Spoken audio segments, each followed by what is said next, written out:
If I compared it to today, I would say that it's pretty much the same. So the Queen of Soul, Aretha Franklin, has died from pancreatic cancer at the age of 76. With a career spanning 7 decades, she sold more than 75 million records. Money and fame seem like they could anchor a happy life for legends. But no, life doesn't follow a rosy script. There are names that shine brightly, yet they die in excruciating pain amidst the rubble of dreams that once sparkled. Aretha Franklin is the starkest proof of that tragedy. She was once the Queen of Soul, a voice so powerful it shook America. But did you know her final years were a drawn-out nightmare, soaked in tears and despair? A broken family, the weight of over $8 million in debt, and ultimately a tragic death from illness, leaving behind a dilapidated mansion and endless battles over her estate. Why did the worst tragedies befall someone who once stood at the world's pinnacle? Those tragedies, in truth, began long ago, from Aretha's earliest days. Let's rewind to Memphis, 1942. On March 25th that year, in a small wooden house in Tennessee, Aretha was born. Her cries were like a note blending into the gospel melodies her mother, Barbara, often hummed. The fourth of 5 siblings, Aretha grew up in a world filled with laughter and music. Her mother, with soft hands gliding over piano keys, taught her to sing her first hymns, her voice gentle like a warm embrace. Her father, Reverend Clarence LaVaughn Franklin, was an ambitious man, always dreaming of a family that would shine in the African-American community. He'd hoist Aretha onto his shoulders, talking about the day the world would know the Franklin name, his eyes blazing as if they could burn through any obstacle. But behind that happy picture, cracks were quietly forming, like undercurrents ready to swallow everything. In 1946, when Aretha was just 4, she started noticing her mother growing quieter. Barbara's smiles faded, replaced by furrowed brows and distant gazes. Arguments between her parents echoed behind closed doors, their harsh clamor tightening little Aretha's heart. She'd curl up by the staircase, clutching a tattered doll, trying to understand why the house, once alive with laughter, now felt cold as an abandoned church. She didn't know those fights weren't just about money or work, but about dreams her parents could never align. Barbara wanted a peaceful life, Clarence craved fame, and Aretha, though just a child, unknowingly became the center of that storm. One fall morning in 1948, when Aretha was 6, she woke to find her mother standing by a suitcase, eyes red and swollen. Aretha ran to her, clinging to her legs, her voice trembling as she asked where she was going. Barbara only stroked her head, whispering vague promises of returning someday. But as the car carrying her mother vanished down the road, Aretha stood frozen by the window, feeling like part of her heart had been torn away. She didn't know it was the last time she'd see her mother alive. The family moved to Detroit soon after, where her father became the lead pastor of New Bethel Baptist Church. A new city, a new house, but nothing filled the void her mother left. The church became Aretha's world, where applause, faint whiffs of perfume, and soaring hymns made her feel both safe and lonely.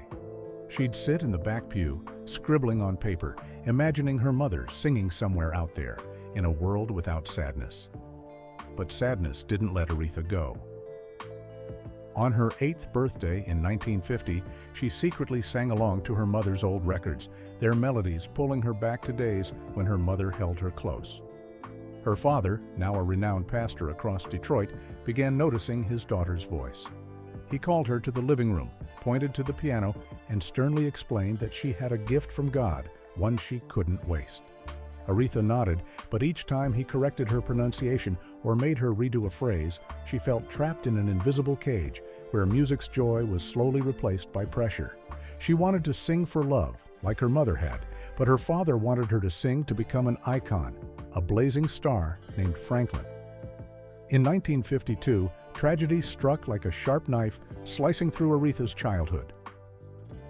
Just days after turning 9 on a late March evening, her father returned home with a heavy face. He gathered the family and, in a low voice, announced that their mother had passed, that God had called her home. Aretha stood frozen, her ears ringing, as if the world collapsed beneath her. She ran to her room, clutching her mother's old sweater, crying until her throat burned. She wanted to go to Buffalo to see her mother one last time, but her father shook his head, saying the church needed her. The pain of losing her mother became a smoldering fire, both driving her to sing and chaining her to dependence on her father, the only guide she had left. By 1953, at 11, Aretha's voice had become New Bethel's pride. In the choir, she stepped forward to sing a solo, Blessed Assurance, her clear yet forceful voice bringing the congregation to its feet, clapping endlessly. Her father, with a rare smile, declared his daughter God's gift. But after each service, he'd pull her aside, critiquing every wrong note, every imperfect gesture.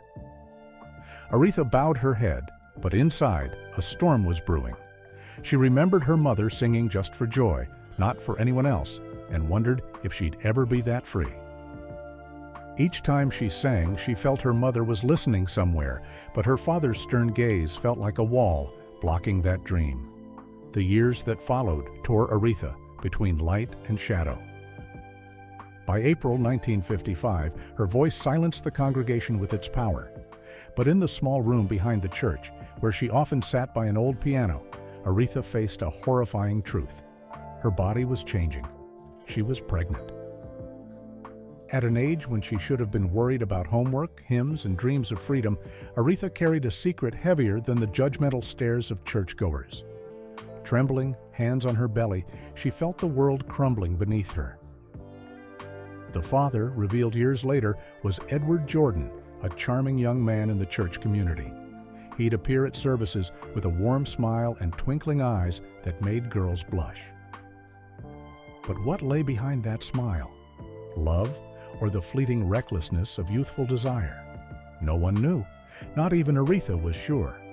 But when the boy she loved told her to keep their feelings secret, she naively obeyed without question. Whispers in the neighborhood spread like wildfire on dry grass. Some cruel tongues muttered that Aretha was taken advantage of, that the naive girl had fallen into unworthy hands outside the church. Worse, some even hinted at something horrific, that someone in the family's close circle had hurt her.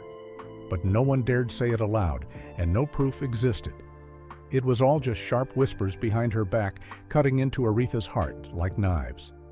Her father, the powerful man whose voice silenced the congregation, chose silence before the gossip.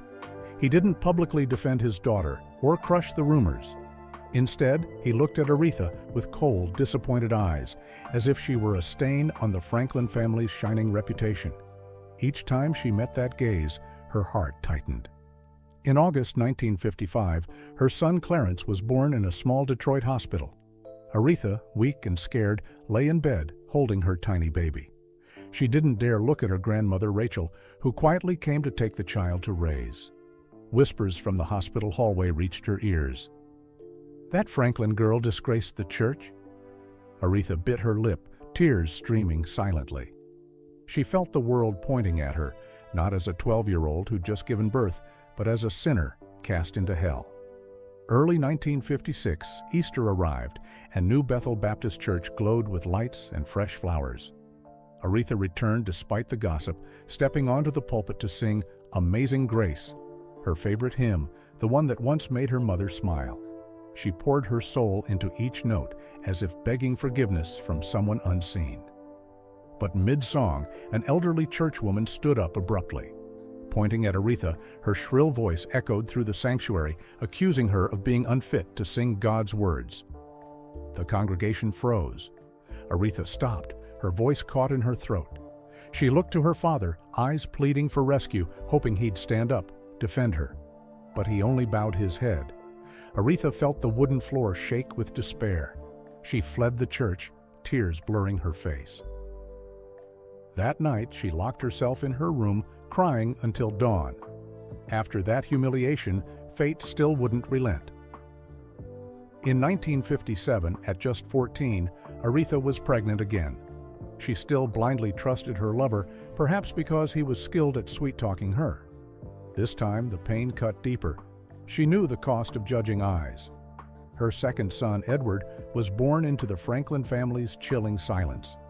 The whispers from before were gone, but the community's coldness was worse than words.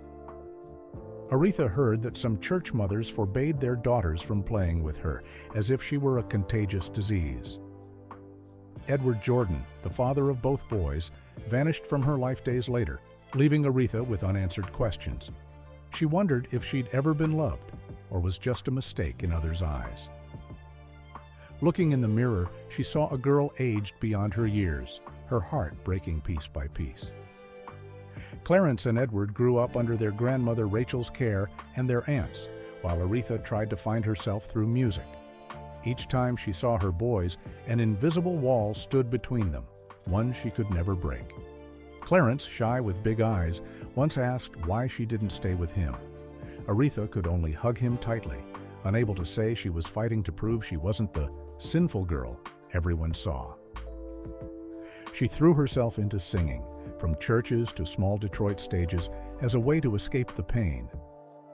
In 1960, her life turned a new page under New York's neon lights. At 18, Aretha stepped into Columbia Records' studio, heart full of hope. Her voice, once shaking churches, was called a raw gem by producers, waiting to be polished. They dubbed her the new Billie Holiday, a sweet title that soon became a shackle. In the smoky, stifling studio, Aretha realized Columbia didn't want her to sing what she felt. They wanted her polished, perfect, a product for the masses. But Aretha wasn't that. She was fire, not a candle. Her debut album, Aretha, with the Ray Bryant combo, came out in 1961. She was pushed into smooth pop and standard jazz, melodies polished but lifeless. Producer John Hammond kept asking her to tone down the explosive gospel in her voice.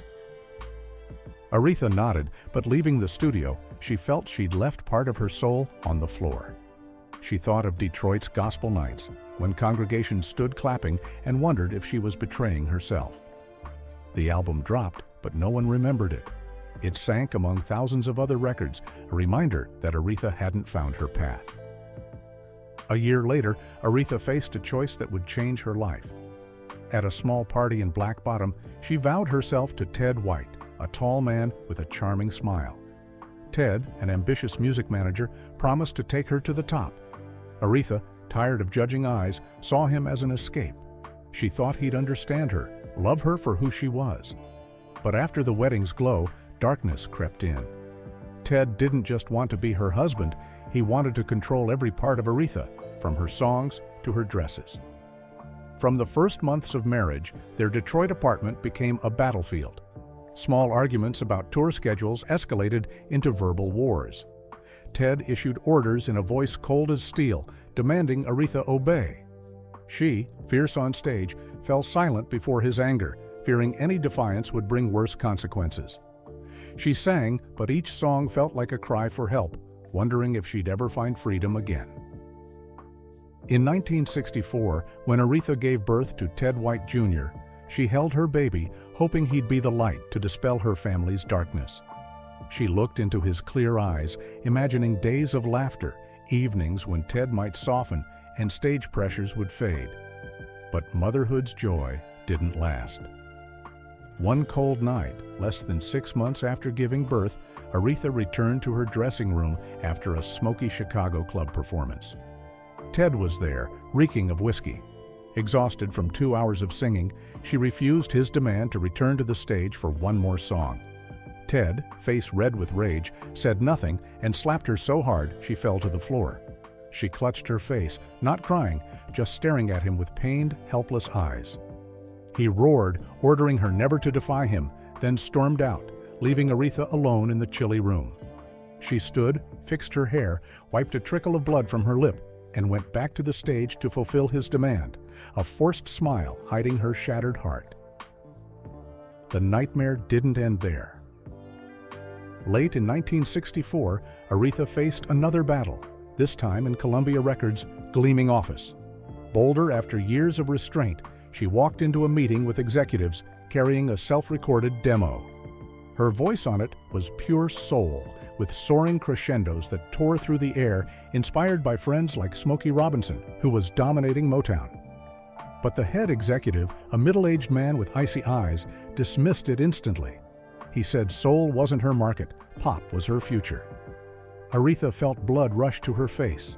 She stood, voice shaking with anger, accusing them of not listening, of wanting to make her a soulless puppet. The room went silent. For the first time, she saw worry in the producer's eyes, but they didn't budge. Columbia's pressure to fit their mold pushed Aretha into dark days.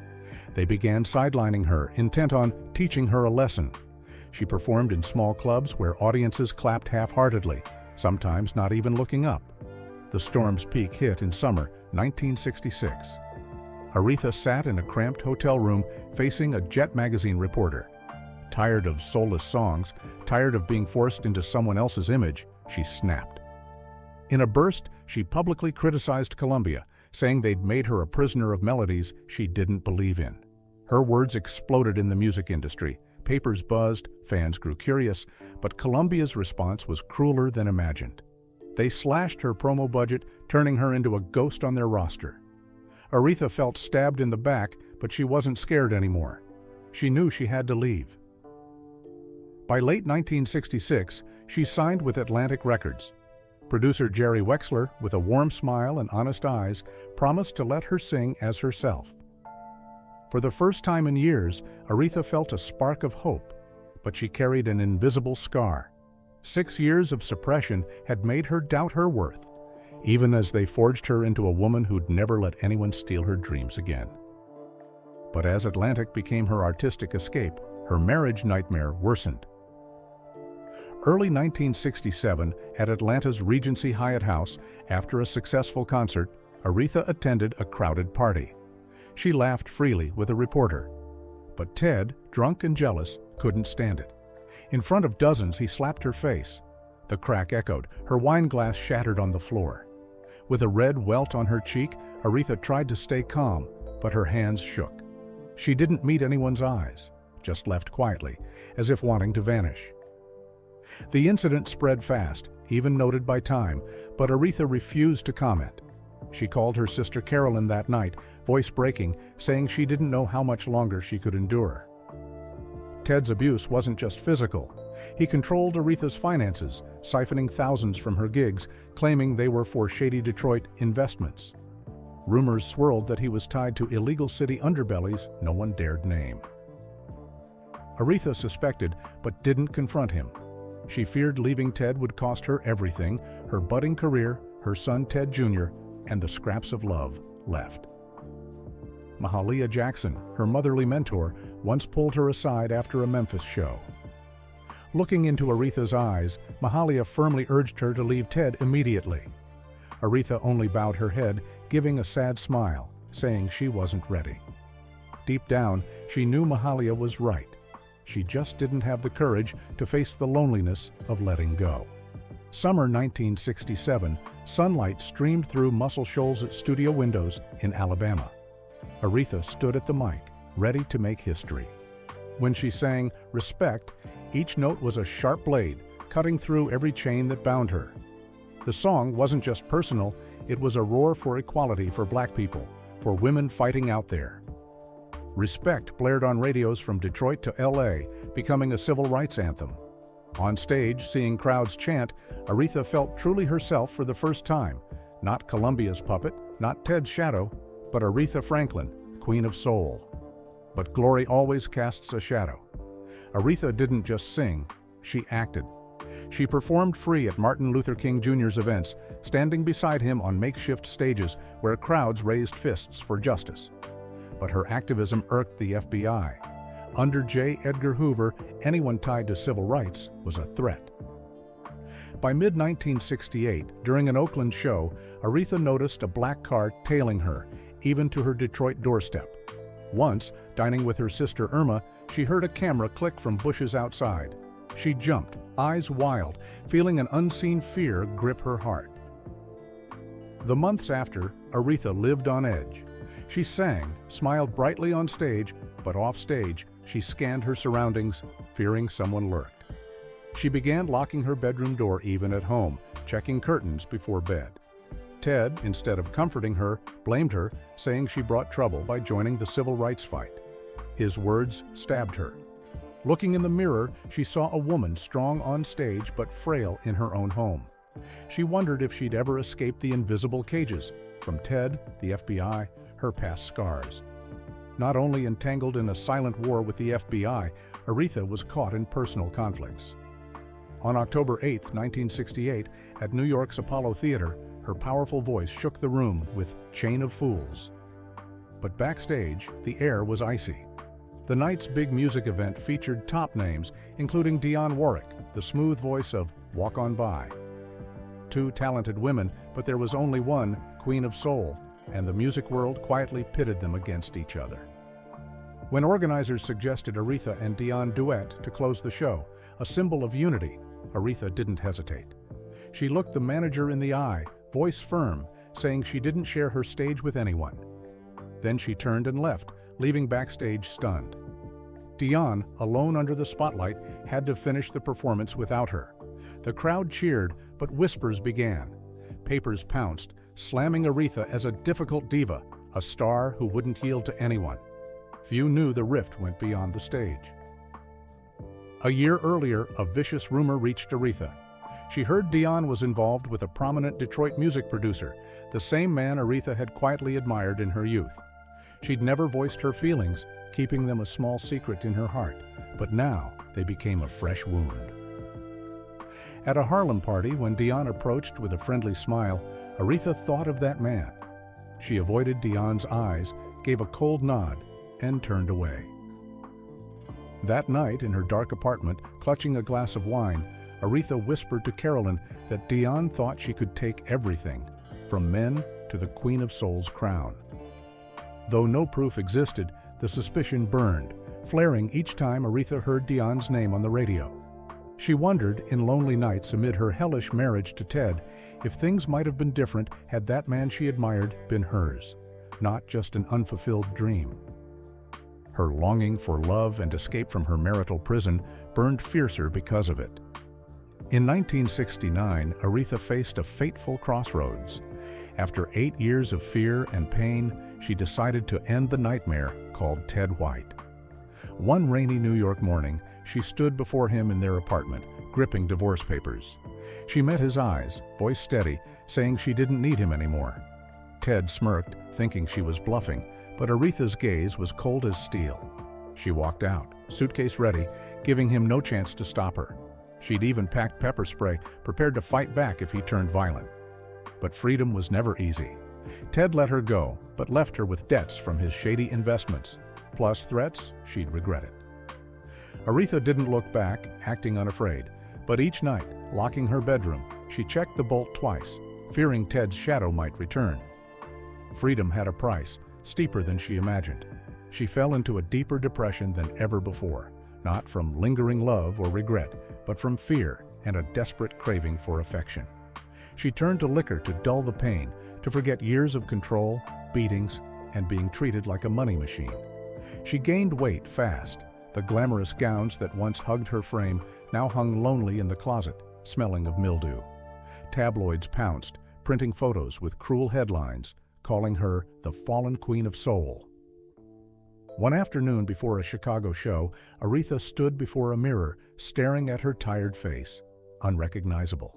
She touched the glass, searching for the girl who sang gospel in church, but saw only a wounded woman torn apart by the world. July 1969, Detroit sweltered in humid summer heat. Aretha sat behind the wheel of her white Cadillac, mind foggy from the bourbon she'd downed earlier. Her song, Think, played on the car radio, but she didn't sing along. Her head spun with memories of Ted, fights, slaps, and the fragile freedom she'd just won. Turning onto Woodward Avenue, a blinding headlight from an oncoming car threw her off. A deafening crash. She'd slammed into a lamppost, the windshield cracking like a wound across her heart. Aretha sat stunned, hands gripping the wheel, breath heavy with whiskey. She was unhurt, miraculously. 2 cops appeared, flashlights in her face. They ordered her out, voices stern. But Aretha, fueled by liquor and rage, stayed put. She yelled, demanding they recognize her, proclaiming she was Aretha Franklin, Queen of Soul. When an officer tried opening her door, she kicked it hard, nearly knocking him down. She screamed for them not to touch her, eyes blazing defiantly. The cops didn't back down. They pulled her from the car, cuffed her on the sidewalk. Aretha thrashed, hair wild, no trace of the diva left. At the station, in a cold cell, Aretha sat clutching her head, feeling the world mock her. Her father arrived at midnight, face grim under fluorescent lights.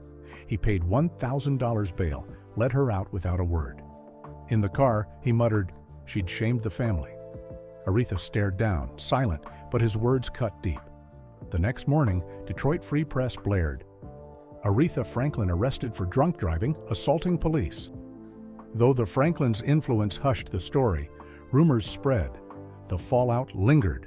The court fined her $500, put her on 3 months probation, and ordered her off alcohol. But the judgment stung worse. Aretha locked herself in her apartment, dodging interviews, avoiding events for months. She poured her pain into the studio, birthing This Girl's in Love with You in 1970, with tracks like Call Me as self-soothing balm. But passing the kitchen, seeing a bottle glint, she clenched her teeth to resist. Temptation wasn't easy to fight. She slipped back into drinking, though she controlled it better. The darkness in her soul didn't fade, and depression kept draining her. One early spring night in 1970, Detroit bit with lingering cold. Aretha sat alone in her Grand Boulevard apartment, feeling a different chill: emptiness. In a room lit only by a dim lamp, she held a prescribed bottle of sleeping pills for her insomnia. The tiny white tablets gleamed in her palm, whispering temptation. She thought of Ted. She thought of judging eyes from fans, press, her father, all waiting for her fall. In a desperate moment, Aretha poured a handful into her mouth, swallowing with a gulp of water, collapsing onto the couch, waiting for darkness to take her. She thought this was escape, the only way to stop hurting. But fate didn't let Aretha go easily. Her sister Irma was due to visit that night. When no one answered her knocks, a bad feeling made Irma kick the door open. Seeing Aretha unconscious, pills scattered, Irma screamed, shaking her. No response. Irma called an ambulance. At Henry Ford Hospital, doctors worked frantically, pumping Aretha's stomach, pulling her back from death's edge. When she woke, the hospital's harsh white light stung her eyes. From her bed, Aretha called her friend Ruth Brown, voice faint, saying she didn't want to live, that people wanted her voice but tore her soul apart. Ruth comforted her for hours, but hung up crying, helpless. For weeks, Aretha was a ghost in her own home. She avoided mirrors, fearing her pale face and sunken eyes. The church where she grew up became her refuge. One Sunday, her sisters dragged her to New Bethel, worried she'd stay shut in forever. In a corner, she listened to the choir sing Amazing Grace. A sweet choir girl smiled at her, saying she knew and admired her. Aretha's heart stirred. She stood, walked to the piano, and for the first time in weeks, played, not to perform, but to heal. By mid-1970, Aretha returned to the studio, carrying invisible scars. Spirit in the Dark was born, with songs like Don't Play That Song, declaring she still had fight left. But past pain changed her forever. Aretha grew guarded, building a wall around her private life, sharing nothing with the press. Perhaps that's why her troubled relationship with Ken Cunningham, a football player, stayed hidden.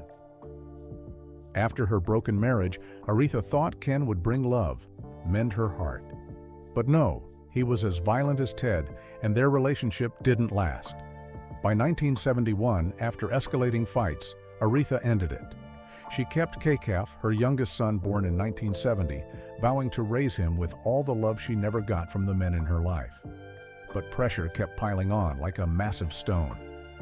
That year, Aretha publicly backed Angela Davis, an activist jailed over civil rights charges. In a rare radio interview, Aretha said she'd pay Davis's bail if she could. Her words detonated in tense political air. Aretha didn't know they'd unleash a new, darker nightmare. One late 1970 morning, opening her New York apartment door, Aretha froze. A torn newspaper lay scattered on the floor, streaked with red like blood. Her hands shook as she picked up a piece, scanning the empty hallway, fearing someone watched. She told no one, not her sisters, not her father. From that day, she locked her door tightly each night, checked curtains before bed. She wondered if it was a sick prank or a real threat from those who wanted her voice silenced. FBI files, revealed years later, exposed a chilling truth. Aretha was labeled a potential danger, described as an agitator through music, a woman whose voice could shake the system. They collected her clippings, recorded her shows, analyzed her lyrics like coded rebellion. Aretha didn't know about those files, but she felt their presence, like unseen eyes tracking her every step. Tension erupted in 1971 as she recorded Young, Gifted, and Black.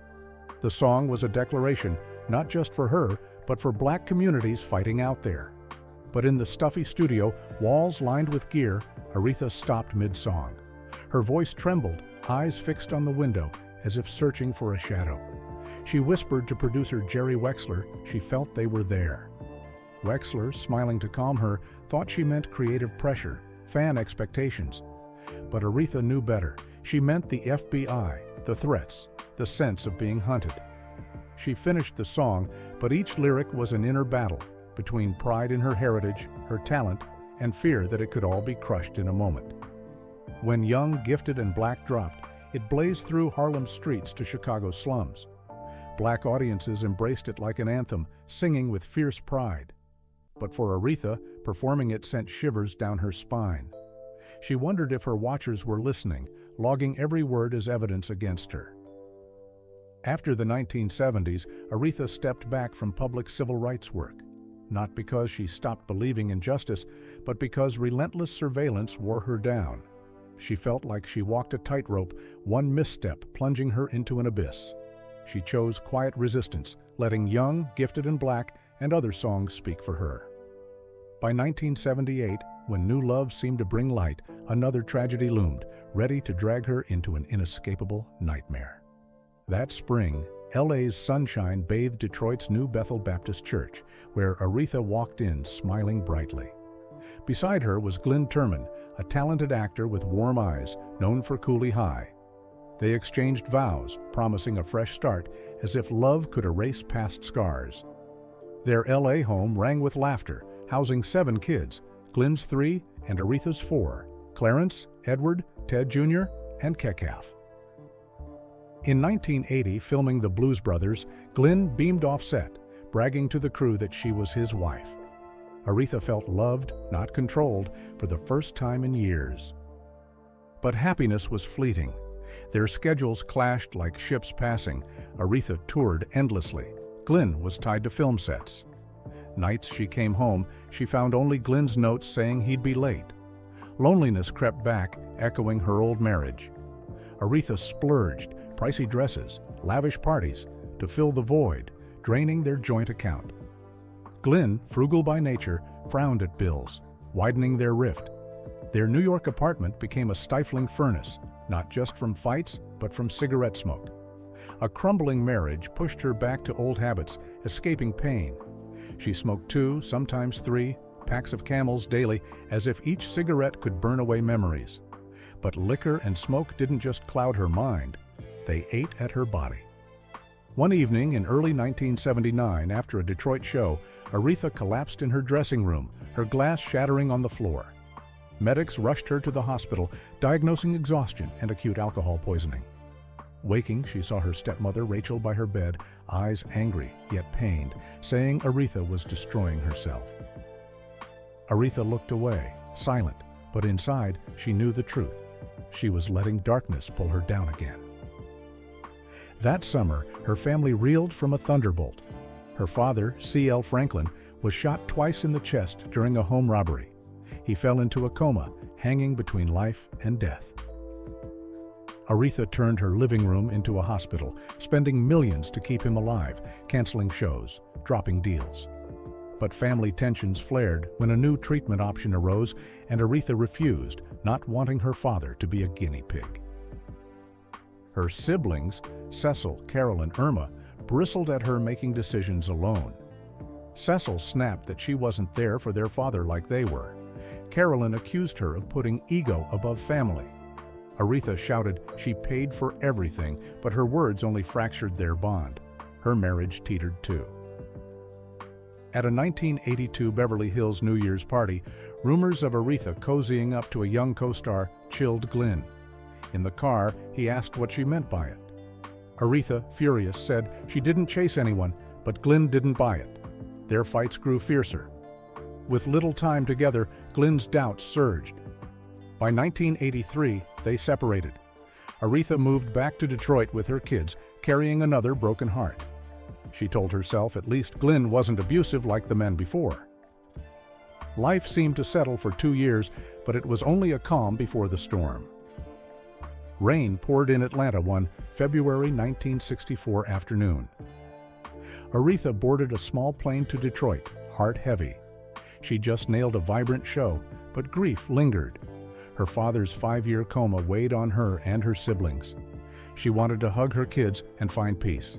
But that flight, meant to be short, became a terrifying nightmare, as if fate wanted to test her. The cramped Cessna shook on takeoff. Aretha, by the window, gripped the armrest, assuring her assistant she was fine. But hitting thick black clouds, chaos erupted. Fierce winds rocked the cabin, luggage tumbling. The engine roared oddly, and the pilot's tense voice ordered everyone to brace. They'd hit a vortex.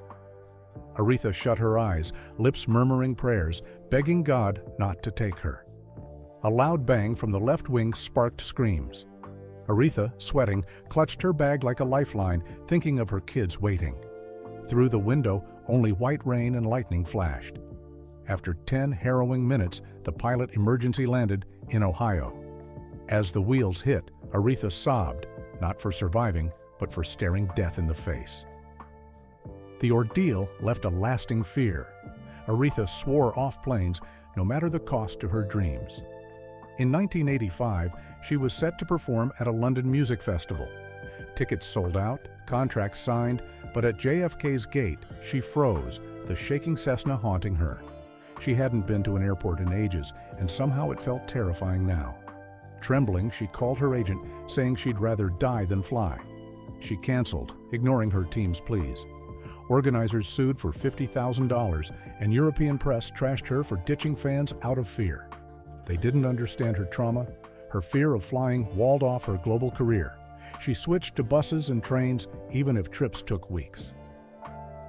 To perform in Canada, she spent 3 days driving from Detroit, dozing on a thin blanket while peers flew in hours. She turned down Japan, Australia, Europe, chances to expand her name. Fans whispered she let fear win. But thinking of the sky, she heard that engine's roar, enough to choose the longer road.